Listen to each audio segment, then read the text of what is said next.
At the end of the last video, we talked about how an endotherm can control its body temperature and mechanisms it can use when it gets too cold or too hot. In summary, when an endotherm gets too cold, it can shiver or constrict skin capillaries. So those are the blood vessels that are close to the skin. It will constrict it, make it thinner.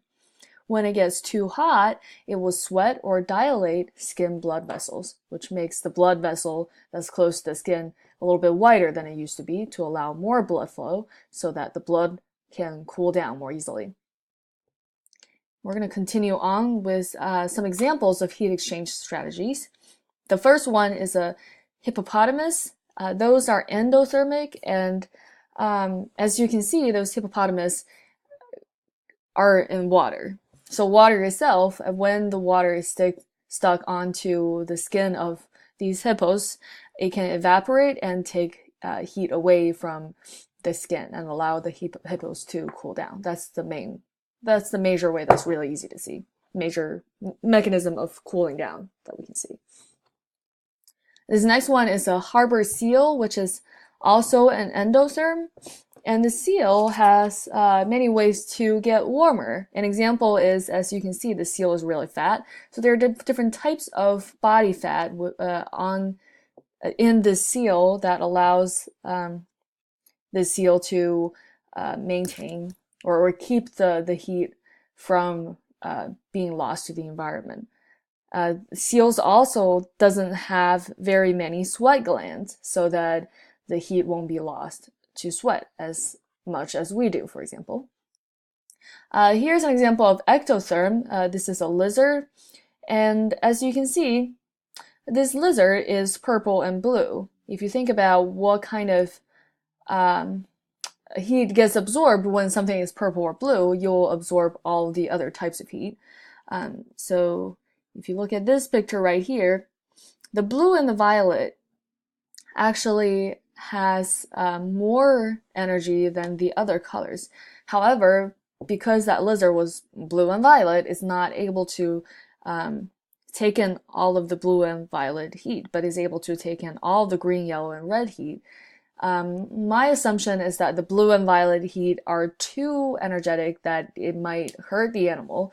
That's why it's the color of that animal is blue and violet, so that it can absorb a lot of the other types of heat. Another way that lizards can raise its body temperature is to align itself with the sunlight. So it will position its body in a certain way that allows the most radiation from the sun to be taken in by the skin. And you can also see that this lizard is laying on a rock, so the rock can also pass on heat to the lizard. And when the lizard gets too hot, then it's going to hide somewhere and try to cool down. Here's another example, which is also an ectotherm. This is the dragonfly. The dragonfly has really big wings, and those wings are actually able to absorb a lot of heat energy from the environment and then transfer those heat to the thorax, which is this part of the body, and then the heat can be passed on to the rest of the body as well. So the wing itself is not just for flying, it can also take in some heat for the dragonfly. So those are just examples. When we talk about metabolism, we were talking about metabolism because metabolism is something that allows the production of body heat. So how do we measure metabolism? You can measure them by measuring heat exchange in general. You can measure how much heat is coming off of a body, or you can measure other types of indicators for metabolism, such as respiratory rate and heart rate. So respiratory rate is how fast the animal is breathing, and the heart rate is heart rate. When the respiratory rate increases, you know that the animal is taking in more and more oxygen, and oxygen is the key factor to cellular respiration. So when you're taking in more oxygen, that means the cells need more oxygen to do the cellular functions. That means metabolism, metabolic rate is higher. Same thing as heart rate. Heart allows the pumping of blood to all over your body, and the heart allows your body to function. So when the heart is pumping blood faster, it's sending oxygenated blood to the rest of your body faster as well. So when the heart rate increases, that's an indicator that the body needs more oxygen as well, which means the metabolic rate also increases. So in ectotherms, metabolic rate is a function of temperature.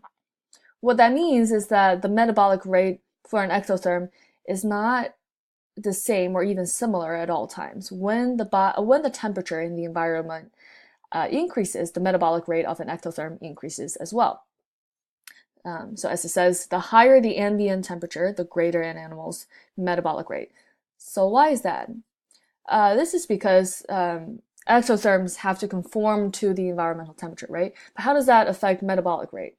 When the temperature is higher, you know that molecules move faster when the temperature is higher as well. So that just allows molecules to move faster, right? So then enzyme activities is also higher when the temperature gets higher, when it's not too hot at least. But when the temperature gets higher, those enzymes are able to work faster, and then the cells work faster, and then the metabolic rate is also higher. So basically, it just means that when the body temperature is higher for an ectotherm, the cells do more work, and then you can often see that in warmer temperature, those ectotherms are more active as well. For ectotherms, there's a term called standard metabolic rate, and that's the metabolic rate of an ectotherm at rest at a particular temperature. So you really don't have a certain metabolic rate if you don't talk about temperature, because since it changes depending on the change of temperature in the environment. So we can only have a standard metabolic rate, which is a certain metabolic rate depending on what the temperature is. In endotherms, the metabolic rate is different from ectotherm. For endotherm, there's a basal metabolic rate. For every single type of endotherm, there should be a basal metabolic rate. So that's the minimum metabolic rate of an endotherm at rest, and it's not correlated to temperature. So when a human being is at rest, you're not doing anything, you're just sitting there, that's your basal metabolic rate. You can measure it by measuring your heart rate or how fast you're breathing per minute, for example. That's your basal metabolic rate. If you go running and come back and measure your heart rate and respiratory rate again, then that rate is going to be higher, of course, as you already know. And it's higher in comparison to the basal metabolic rate. So the basal metabolic rate is a function of body size, with larger organism consuming more oxygen per hour than the smaller organism. So as you can see in this picture, in this graph right here, as body mass goes up, the basal metabolic rate also goes up. So the standard, the metabolic rate at rest also goes up. The reason for that is just in general, if an animal is bigger, it has more cells that needs more oxygen. So you have to breathe in more oxygen in order to support the activities of all those cells. So that makes sense. However, when you adjust the metabolic rate as a function of mass, so instead of considering the total body mass, you're considering metabolic rate per body mass, right? For the metabolic rate per gram of well, in this case is the kilogram of body mass.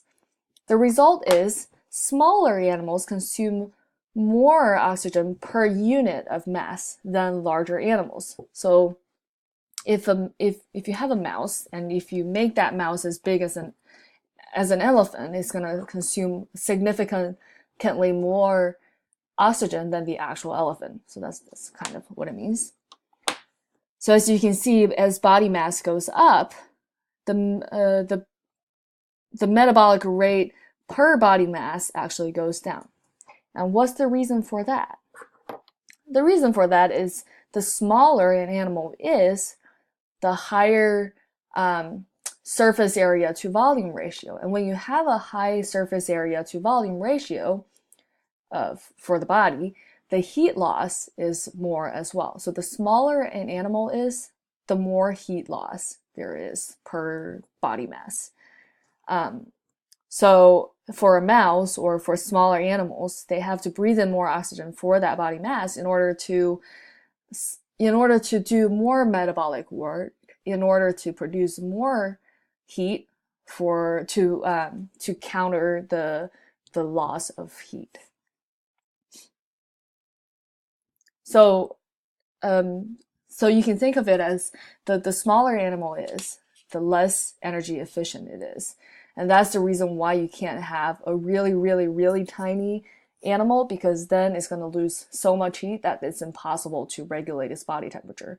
However, you can have a really small insect because it doesn't need to regulate its own body temperature. It just gets it from the environment. So then it can be small. It's not as big of a problem. This is an energy budget, how an animal spends its energy on the activities that they do. So as you can see in this picture, if you have these three are all endotherms, and they all have a budget for thermoregulation. It spends a certain percentage of its energy to regulate its body temperature. So as you can see, there you have a little bit for humans, and then there's a penguin right here. It spends energy on thermoregulation, and here you have a mouse. It spends a significantly more amount of energy to regulate its body temperature because the body heat gets lost very easily because the mouse is so small. And here you have a snake. The snake does not spend any energy on thermoregulation at all. So this is actually a benefit for being an ectotherm. It doesn't need to spend energy on regulating body temperature. So that's kind of a good thing. However, the bad thing is if the temperature gets too cold or too hot, then this animal is not going to be able to survive. And you can also see that the total amount of energy being spent depend on how big the animal is. So for a human, this is the total amount of energy spent. Not as much for this mouse because the mouse is really small, and then for the snake is also not very much. But right here, the main comparison is how much energy is spent on thermoregulation. Another way that endotherms can deal with the loss, can deal with energy, the energy deficiency, is torpor. Torpor is basically hibernation, but there are different types of hibernation. There's the regular torpor is just if you go to sleep at night, that's torpor. We need to sleep at night. But for a lizard, it doesn't really need to sleep because it doesn't need to minimize the energy loss. There's hibernation long-term winter torpor, and there's estivation long-term summer torpor, and those are needed because during winter or summer, depending on what animal it is, there might be a lack of amount of food available in the environment. So if there's not enough food, then they're not able to eat as much to produce all that energy needed for temperature regulation, thermal regulation. So that's why we sleep at night, and that's why hibernation and estivation exist, is kind of an avoidance of having to eat so much in order to produce all that energy. For an ectotherm, they don't need to eat as much as we do. They don't even need to eat every day because they are a lot more energy efficient than we are. And here's a picture showing you that about biological clock. The biological clock in animal is called circadian rhythm, and there are enzymes and RNA in our body that's able to tell us what time of the day it is, even if you don't see daylight. So even if you are locked up in a completely dark room, your body still knows when it's day and when it's night and how the body's supposed to function. So at night, your metabolic rate goes down and your body is not spending as much energy. That's why you can last 8 hours without eating. That's just for human beings. And we're done talking about thermoregulation. Hopefully you can answer these questions on here and these questions on our Google Doc.